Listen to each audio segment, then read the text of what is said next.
Au nom du Père et du Fils et du Saint-Esprit, ainsi soit-il.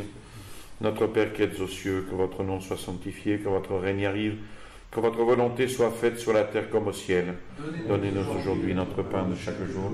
Pardonnez-nous nos offenses, comme nous pardonnons à ceux qui nous ont offensés. Et ne nous laissez pas succomber à la tentation, mais délivrez-nous du mal, ainsi soit-il. Saint Pédis, au nom du Père et du Fils et du Saint-Esprit, ainsi soit-il. Alors, nous avions vu l'année dernière la première encyclique de Saint Pédis, Et Supremi Apostolatus. D'ailleurs, je reviendrai peut-être dans un certain temps sur cette encyclique pour faire un petit rajout. Celle que nous voyons aujourd'hui, c'est Iucunda Sane de Saint Pédis. Alors, on pourrait, pour bien traduire, Iucunda Sane Recordatio, c'est-à-dire, c'est vraiment pour nous un heureux anniversaire. Voilà le sens de cette lettre encyclique, le sens de ce titre. Donc c'est une lettre encyclique sur la responsabilité de ceux qui gouvernent l'Église. Alors, vous pourriez dire que ça ne nous concerne pas.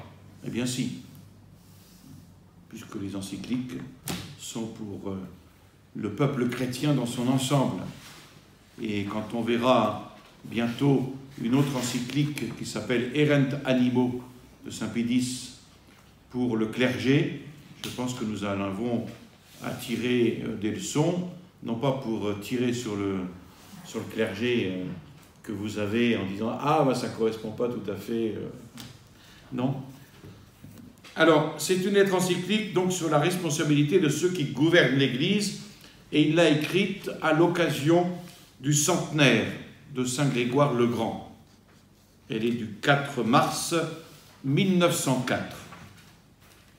Donc 5 mois après avoir promulgué l'encyclique E Supremi Apostolatus, Saint Pédis profite des fêtes du 13e centenaire de Saint Grégoire le Grand pour redire complètement sa pensée dans cette encyclique Iucunda Sane, qui peut être considérée comme un développement de la première.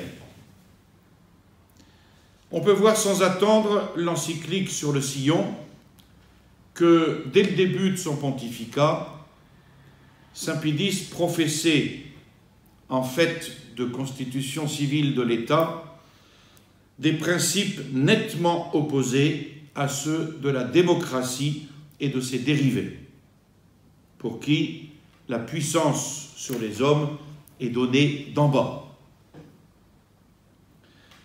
La perte et la déformation de la foi inquiètent fortement le pape. Alors il s'étend longuement sur l'erreur moderne, la négation du principe surnaturel, et il va blâmer les fauteurs de nouveautés. Tout d'abord, l'empreinte de Saint Grégoire le Grand. Le pape exprime ici sa joie à l'anniversaire de cet homme, Grégoire Ier, qu'il appelle homme incomparable. Incomparable par la force de ses doctrines, par la fécondité de ses vertus, qui ont laissé dans l'Église une empreinte si vaste, si profonde et si durable, qui lui a été décerné le titre de Le Grand, Saint Grégoire le Grand. Alors, quelle est la situation quand il accéda au pontificat? Saint Pédis énonce donc les mots qui affligeaient alors l'Église pour leur donner une valeur actuelle. Quels sont ces mots? D'abord, la perturbation des affaires publiques, qui était à son comble, l'antique civilisation qui était anéantie, de tous côtés les barbares qui envahissaient les provinces de l'Empire romain en ruine, et l'Italie en particulier, délaissée par les empereurs de Byzance, était devenue en quelque sorte la proie des Lombards. Lombards qui vont dévaster le pays par le fer et le feu et qui vont semer sur leurs pas le carnage et la désolation. Rome était menacée au dehors par les ennemis, menacée au dedans par la peste, par les inondations, par la famine. Et elle en était venue à une telle extrémité qu'elle n'avait même plus le moyen de pourvoir au salut. Salut de ses citoyens et des multitudes qui accouraient dans son enceinte. Alors on y voyait des gens de toutes conditions, des évêques, des prêtres chargés des vases sacrés soustraits au pillage, des moines et des religieuses fuyant le glaive et les violences infâmes. Grégoire le Grand appelle l'Église de Rome un vieux vaisseau désemparé qui fait eau de toutes parts et dont la coque vermoulue, battue par les fureurs des tempêtes quotidiennes, annonce le naufrage. Mais le pilote était habile et il réussit à mettre son navire à l'abri des tempêtes à venir. Donc ça, c'est la situation quand Grégoire Ier accède au pontificat. Quelle sera donc l'œuvre réalisée en 13 ans? Saint Pidis fait ici le panégyrique de son illustre prédécesseur pour indiquer quelle doit être la mission de la papauté, ce qu'il attend du clergé et des fidèles. Il faudrait que Saint Pidis revienne sur terre pour indiquer au pape François sa mission. Alors, il fut le restaurateur de toute la vie chrétienne. Comment? En ranimant la piété parmi les fidèles, en ranimant la règle dans les monastères, la discipline dans le clergé et la sollicitude pastorale des pontifes sacrés. C'était le chef plein de sagesse de la famille du Christ. Il va défendre, augmenter le patrimoine de l'Église, et puis, selon les nécessités de chacun, les besoins de chacun, il va pourvoir aux nécessités du peuple appauvri, de la société chrétienne et des églises particulières. Il va consacrer sa volonté au bien de la société civile. Il va résister courageusement aux injustes prétentions des empereurs de Byzance et il va se faire le champion public de la justice sociale. Il va adoucir les instincts farouches des Lombards. Il ne va pas craindre d'aller jusqu'aux portes de Rome à la rencontre d'Agilulfe pour le dissuader d'assiéger la ville, comme avait fait le pape Saint Léon le Grand avec Attila. Donc prière, persuasion, habileté d'action furent incessantes chez Grégoire Ier jusqu'à l'apaisement de la nation, jusqu'à son organisation sous une forme de gouvernement plus équitable et jusqu'à sa soumission à la foi catholique grâce à la reine Théodelinde ou Théodelinde. Voilà pourquoi Saint Grégoire s'est acquis le titre de sauveur et libérateur de l'Italie. Et c'est ainsi que, grâce à son zèle pastoral, l'Italie et l'Afrique vont se purger des restes de l'erreur. Les affaires de l'Église des Gaules se rétablissent, la conversion commencée des Visigoths d'Espagne se développe et la Bretagne embrasse la vraie foi du Christ. Donc tous ces bienfaits reçus, Saint Grégoire les rapporte évidemment non pas à lui, mais au Sauveur Jésus-Christ. C'est pour l'amour de lui que nous sommes allés chercher en Bretagne des frères ignorés. C'est par sa grâce que nous avons trouvé ce que nous cherchions sans les connaître. et le peuple va se montrer reconnaissant envers le pape en l'appelant notre maître, notre apôtre, notre pape, notre Grégoire. Et plus tard, c'est le Moyen-Âge qui se nourrira de sa parole et qui conformera sa vie et ses mœurs à ses exemples. Voilà cet exemple que Saint Pidis n'hésite pas à... Pardon, c'est la période que Saint Pidis n'hésite pas à appeler, ce Moyen-Âge, l'époque heureuse où la civilisation chrétienne succédait à la civilisation romaine. Donc on est loin de ce fameux Moyen-Âge, temps de ténèbres, etc. Saint Pidis loue ce Moyen-Âge une époque heureuse, où la civilisation chrétienne succède à la civilisation romaine. Ensuite, Saint Pidis dit un mot sur la vision surnaturelle et l'humilité de Saint Grégoire. Comme on l'a dit il y a un instant, le changement, tout ce changement était bien sûr l'œuvre de Dieu. Seule sa main avait accompli de tels prodiges. Mais, évidemment, Dieu se sert d'instruments et Saint Grégoire a été un instrument privilégié de par son humilité.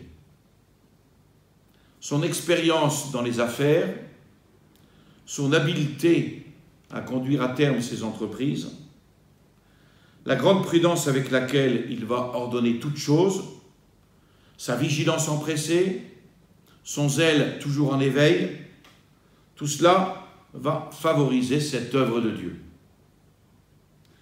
Mais il est notoire qu'il n'a pas agi à la manière des grands de ce monde, par la force, par la puissance.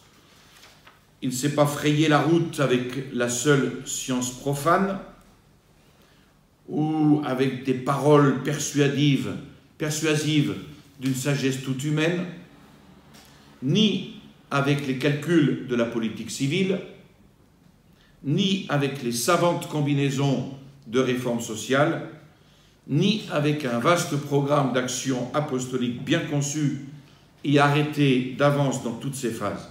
Non, il jouissait d'une incroyable force d'âme, à laquelle sa foi vive dans la parole infaillible et dans les divines promesses du Christ fournissait toujours un aliment nouveau. Et puis, il jouissait d'une foi inébranlable dans la vertu communiquée par Dieu à l'Église. Donc, ce n'est pas sa science, ce n'est pas ses paroles persuasives, ce n'est pas les calculs de la politique, ce n'est pas les combinaisons de réformes sociales, etc., qui ont frayé la route à cette civilisation chrétienne, c'est sa force d'âme et sa foi. Ces paroles et ces actes nous révèlent le but unique de toute sa vie. Entretenir en son propre cœur, susciter dans les autres la foi et cette confiance. Et jusqu'à son dernier jour, faire tout le bien que les circonstances lui permettraient. De là, chez ce saint homme, la volonté de faire servir au salut commun toutes les surabondantes ressources des dons divins dont le Seigneur avait enrichi son Église. Lesquels? La véracité certaine entre toutes de la doctrine révélée. Ensuite, sa prédication efficace à travers le monde entier. Les sacrements qui ont la vertu de produire ou d'accroître en nous la vie de l'âme, et la grâce de la prière au nom du Christ, gage assuré de la protection céleste. Donc voilà les ressources des dons divins dont le Seigneur a enrichi son Église, il n'y en a pas d'autres. La véracité certaine de la doctrine révélée, la prédication efficace de cette doctrine, les sacrements et la prière. Alors, Saint Pidis, après cette présentation, se propose de l'imiter. Et c'est ce que devrait faire tout pape. Le souvenir de toutes ces choses est un réconfort pour le pape. Car quand il regarde le monde, il ne peut se défendre d'une crainte semblable à celle de Saint Grégoire devant les tempêtes, devant les phalanges aguerries des ennemis et devant le fait d'être dépourvu de tout secours humain pour les réprimer et pour résister à leurs attaques. Et malgré tout, le pape se sent en pleine sécurité dans ce qu'il appelle la citadelle de la Sainte Église. Jamais, dans la suite des âges, la force divine n'a fait défaut à l'Église. Jamais les promesses du Christ n'ont trompé son attente. Elles demeurent ce qu'elles étaient quand elles stimulèrent le courage de Saint Grégoire. Et même, elles semblent au pape consolidées davantage encore par l'épreuve de tant de siècles, par l'épreuve de tant de vicissitudes et de tant d'événements. Le royaume et les empires se sont écroulés, des peuples que la gloire de leur nom, autant que leur civilisation avait rendu célèbres, ont disparu. On voit des nations comme accablées de vétusté, se désagréger elles-mêmes. Et face à cela, l'Église, elle est immortelle de sa nature. Jamais le lien qui unit l'Église à son céleste époux ne doit se rompre. Et dès lors, la caducité ne peut l'atteindre. Elle demeure florissante de jeunesse, même si ce n'est pas dans la majorité. Elle demeure toujours débordante de cette force avec laquelle elle s'élança du cœur transpercé du Christ sur la croix. Les puissants de la terre, nous l'avons vu, nous le voyons à travers l'histoire, les puissants de la terre se sont levés contre l'Église, ils se sont évanouis, et elle demeure. Les maîtres de la sagesse, dans leur orgueil, ont imaginé une variété infinie de systèmes qui devaient, pensait-il, battre en brèche l'enseignement de l'Église, ruiner les dogmes de la foi, démontrer l'absurdité de son magistère, mais l'histoire nous a montré ces systèmes qui ont été abandonnés à l'oubli, ruinés de fond en comble. Et comme l'écrit saint Pie, pendant ce temps, du haut de la citadelle de Pierre, la vraie lumière resplendit de tout l'éclat que lui communiqua le Christ dès l'origine et qu'il alimente par cette sentence. Ciel et terre passeront, mais mes paroles ne passeront pas. Donc c'est important de bien voir cela, surtout dans la situation actuelle, qui est une situation catastrophique. L'abbé Pagliarani a fait un communiqué il y a 15 jours, une église qui marche sur la tête, avec le synode qui va se passer en Amazonie et la réforme de la curie romaine, c'est une catastrophe. Vous ne pouvez pas nous faire d'ailleurs parler du synode d'Amazonie un jour? Il faudrait en avoir le temps et puis il faudrait lire le document préparatoire Instrumentum Laboris. Mais, oui. Alors, c'est donc dans toute la force de cette foi, inébranlablement établie sur cette pierre, que saint Pie embrasse du regard de son âme les lourdes obligations de cette sainte primauté et tout à la fois les forces divinement répandues dans nos cœurs. Saint Pie attend paisiblement que se taisent les voix de ceux qui proclament à grand bruit que l'Église catholique a fait son temps. Nous sommes donc dans le début du modernisme, la suite du modernisme déjà très présent sous Léon XIII, dans l'américanisme. Donc il attend que se taisent ces voix de ceux qui proclament à grand bruit que l'Église catholique a fait son temps, que ses doctrines se sont écroulées sans retour, qu'elle sera réduite bientôt ou à se conformer aux données d'une science et d'une civilisation sans Dieu, ou bien à se retirer de la société des hommes. En attendant, il estime de son devoir de rappeler à tous la nécessité où nous sommes de recourir à cette Église pour faire notre salut éternel, pour obtenir la paix et la prospérité dans cette vie terrestre. Donc ici, le recours à l'Église, eh bien, il doit procurer notre salut éternel et procurer la paix et la prospérité dans la vie terrestre. Alors, il faut diriger les pas de notre âme sur la fermeté de cette pierre. C'est sur elle que notre Seigneur a fondé l'Église. C'est sur elle que les cœurs sincères doivent régler leur marche s'ils ne veulent pas trébucher dans les chemins détournés. Alors, saint Pidis rappelle les principes d'où découla cette force invincible, cette force d'âme dont on a parlé au début, cette force invincible de saint Grégoire. Quels sont ces principes d'où découle la force? La charité de l'Église et l'union avec elle qui rapproche les choses divisées, qui met de l'ordre dans ce qui est confus, qui associe ce qui est inégal et qui achève ce qui est imparfait. Saint Augustin l'affirme, « Nul ne peut régir comme il faut les choses de la terre s'il n'a appris à s'exercer dans celle de Dieu.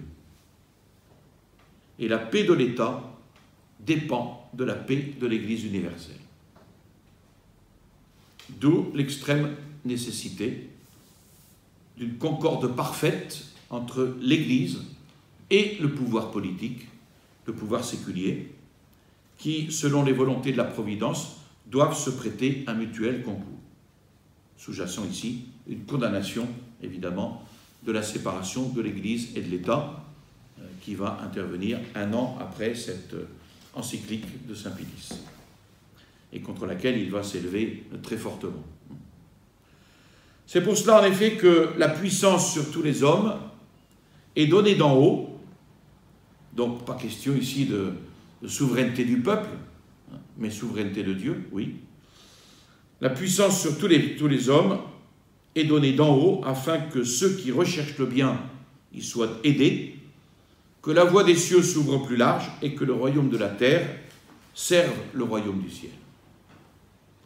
Alors, fort de ces principes, saint Pidis se propose alors, une fois que ces principes sont bien établis, bien ancrés, il se propose de veiller de toute manière au maintien et à la défense des droits ainsi que des privilèges dont le pontificat romain est le gardien et le vengeur devant Dieu et les hommes. Saint Grégoire le Grand écrit aux patriarches d'Alexandrie et d'Antioche au sujet des droits de l'Église universelle. Nous devons montrer, même par notre mort, qu'au milieu du désastre général, nous n'avons à cœur aucun intérêt personnel.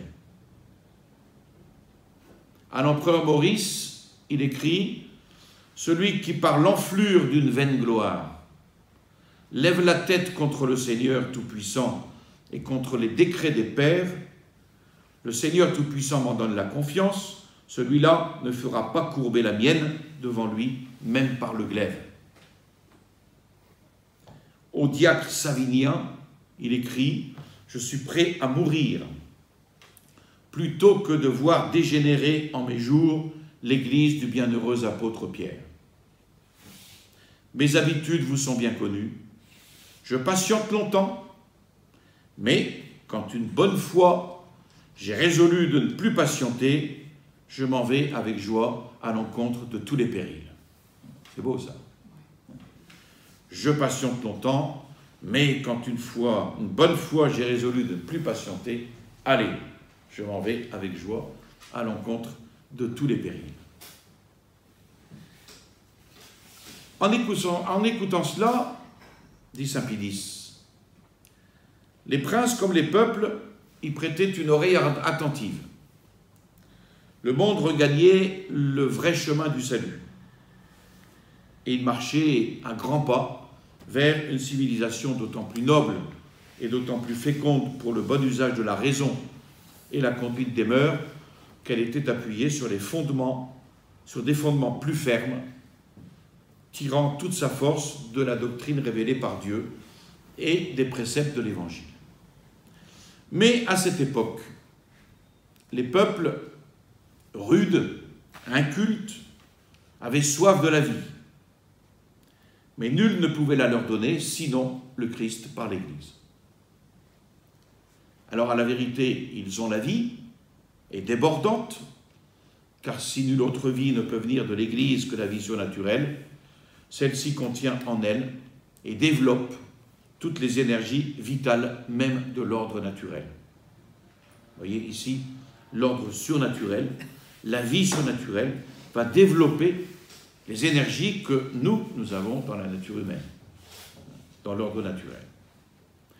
Si sainte est la racine, saints sont les rameaux. Pour toi qui étais un olivier sauvage, tu as été hanté sur eux et fait l'associé de la racine et de la fécondité de l'olivier. Alors, notre siècle, dit saint Pédis, jouit de la lumière de la civilisation chrétienne. Mais il semble pourtant prendre en dégoût cette vie. Il s'attaque à la racine la plus profonde de l'arbre, c'est-à-dire l'Église. Il s'efforce d'en dessécher le suc vital afin que l'arbre tombe plus sûrement pour ne pousser désormais aucun germe. Et dans la réprobation de la fausse science, le modernisme philosophique trouve sa place, comme le modernisme politique et social a trouvé la sienne. Et cette erreur moderne, la plus grande de toutes, et d'où découlent toutes les autres, cette erreur moderne est la cause de la perte éternelle du salut de tant d'hommes et de si nombreux dommages apportés à la religion. On nie, en effet, qu'il n'y ait rien au-dessus de la nature. L'existence d'un Dieu créateur de tout et dont la providence régit l'univers, ça n'existe pas. La possibilité des miracles, non plus. Donc on nie qu'il n'y ait rien au-dessus de la nature. Deuxième point, ces principes, une fois supprimés, les fondements de la religion en sont forcément ébranlés. Troisième point, on attaque même les arguments qui démontrent l'existence de Dieu, et avec une témérité incroyable, à l'encontre des premiers jugements de la raison, on rejette cette force invincible de raisonnement qui, des effets, conclut à leur cause, c'est-à-dire à Dieu et à ses attributs, que ne restreint aucune limite. Et quatrièmement, et bien de là, il s'ouvre une voie facile à d'autres erreurs monstrueuses, aussi contraires à la droite raison que pernicieuses aux bonnes mœurs. En effet, la négation du principe surnaturel qui se part du faux nom de science devient le postulat d'une critique également fausse. Toutes les vérités qui vont alors avoir rapport avec l'ordre surnaturel, qu'elles le constituent ou qu'elles lui soient annexes, qu'elles le supposent ou qu'elles ne puissent être expliquées en grande partie que par lui, tout cela est rayé des pages de l'histoire sans le moindre examen préalable.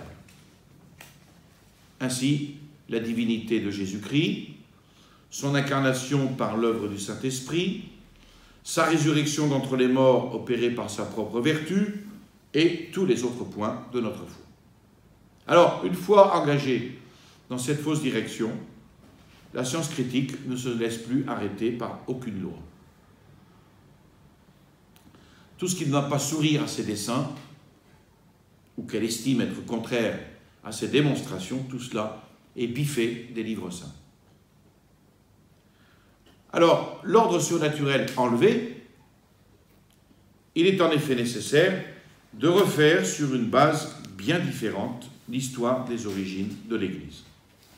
Et dans ce but, les fauteurs de nouveautés vont retourner les textes anciens au gré de leurs caprices, vont les tirailler, moins pour avoir le sens des auteurs que pour les ranger à leur dessein.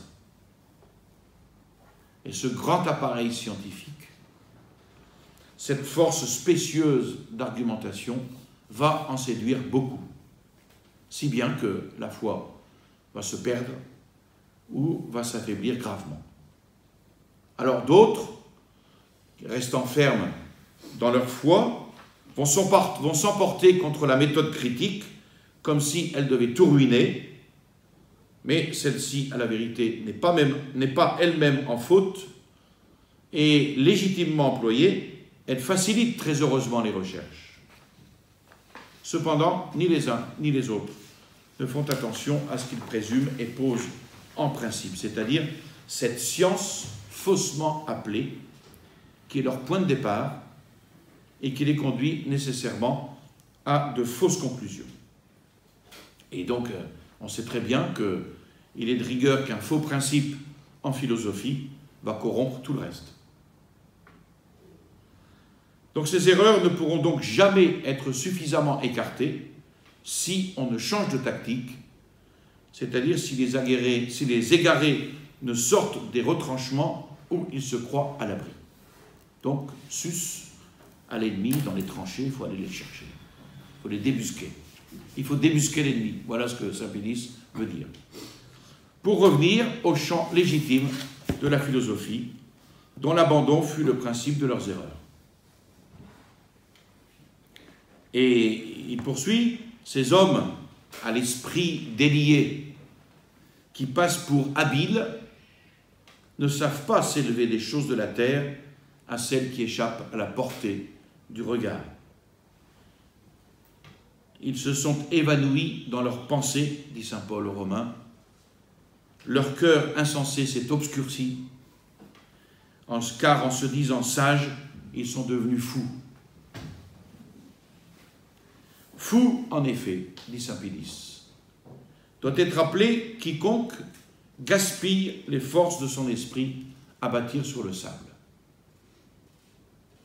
Et les ruines qui résultent de cette négation pour les mœurs des hommes et pour la vie de la société civile sont déplorables. Parce que si on supprime la croyance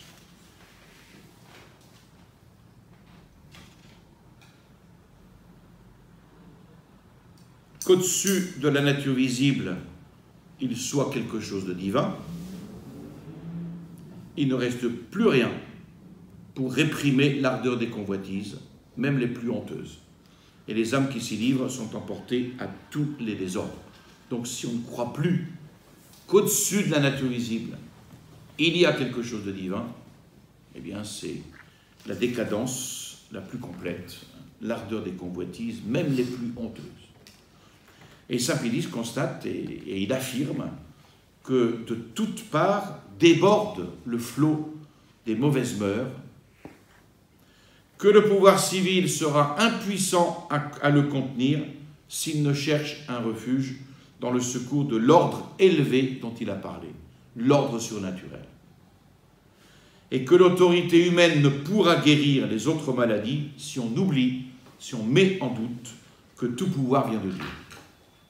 Car il n'y aura qu'un frein, la force pour gouverner toute chose. Si ce n'est pas la grâce, ce sera la force de la baïonnette, la force de la puissance atomique, etc. La force du dictateur, etc. Ceci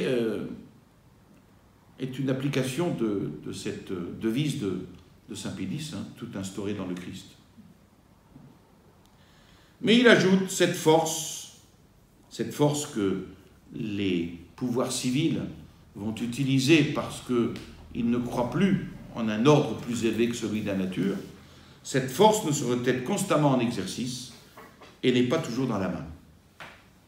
Ce qui fait que le peuple est travaillé par un malaise secret, et travaillé par ce malaise, il va tout prendre en dégoût, il va proclamer son bon plaisir comme le seul droit dans ses actions, il va ourdir des séditions, préparer à l'État des révolutions très agitées et confondre tous les droits, ceux de Dieu et des hommes.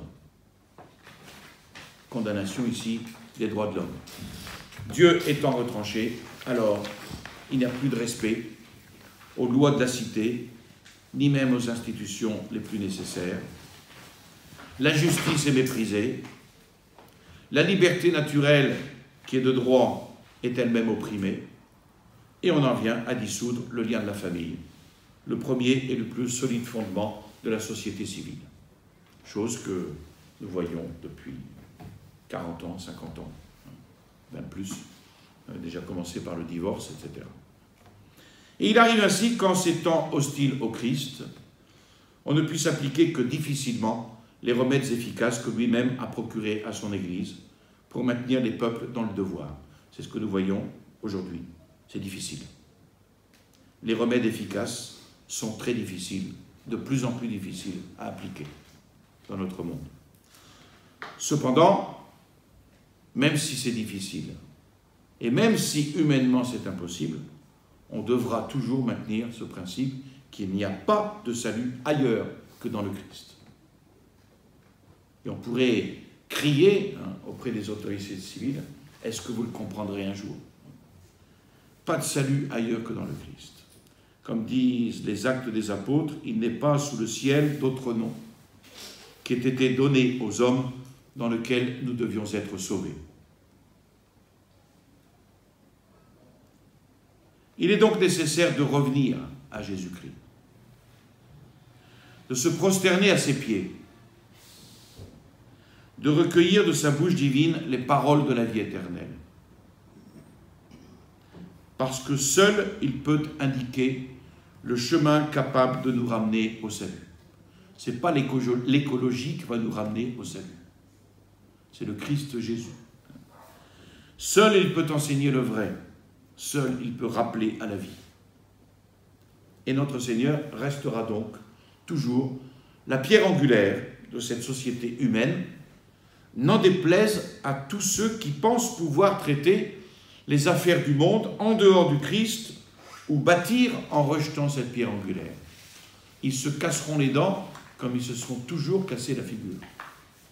Saint Pédis le réaffirme avec force, il n'est de salut qu'en Jésus-Christ. Alors, après avoir affirmé tout cela, eh bien, quelle va être la responsabilité des pasteurs? Les recommandations aux évêques en vue de la formation du clergé font présager les mesures que saint Pédis prendra pour imposer la discipline et l'obéissance, notamment dans sa lutte contre le modernisme. Donc saint Pédis affirme ici la nécessité d'employer la plus grande force d'âme possible. Il ne propose pas le dialogue, mais une force d'âme. Et toutes les ressources dont on dispose pour ranimer cette vie surnaturelle dans tous les rangs de la société humaine. D'abord, par la prière, privée et publique, qui implore la miséricorde de Dieu et qui sollicite la toute-puissance de ses secours, mais aussi par le vaillant combat. Donc, pas de surnaturalisme. Réfugions-nous dans la prière, mais on ne fait plus rien, on ne combat plus. Non, saint Pédis le dit, prière et combat. Vaillant combat, ce sont ses propres termes. Et il cite l'exemple de saint Grégoire, puisque cette encyclique fête ce 13e centenaire. Il cite l'exemple de saint Grégoire qui incrimine l'évêque, qui n'entre point dans la mêlée.